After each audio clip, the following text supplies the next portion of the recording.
I named this first video Many Ways to Do the Same Thing because I decided to make some tutorial videos for people that are looking to buy SolidWorks or just starting using SolidWorks. And possibly you want to make renderings like you're looking at right here. All of these I made, some of them within probably the first couple months of when I started using SolidWorks. And the reason I named the video Many Ways to Do the Same Thing is that the reason SolidWorks, I think, is better than many of the other CAD programs is that it's like building items in real life. Is that if I'm going to build a part or somebody else is going to build a part, we may do it completely different tools, different methods, but we end up with the same part. Now, right here on the screen, you can see we have an assembly, and there's probably several hundred parts in this assembly. But just like in real life, we work at one individual part at a time.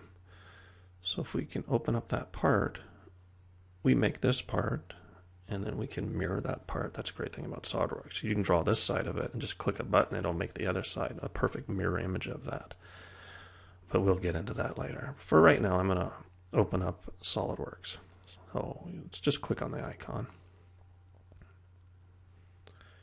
And it opens up SolidWorks 2015. Pretty simple. If I don't like this, I can just click over here. Now this first tutorial really isn't a tutorial. I'm just kind of rambling because I want you to kind of just see the program. And you might, when you open up your version, if you're not seeing some of those, there's this thing called pin.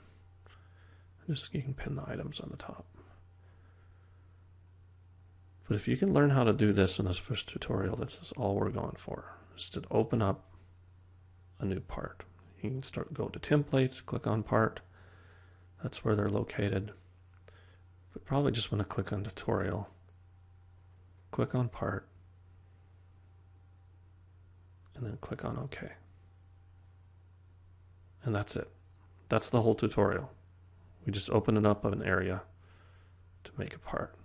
It may not look like this. You may not have all these items that look like this. Not to worry. We're going to jump right into making parts, and then later we're going to worry about all these other items. Because as long as you can get to this area, we're just going to be using sketches.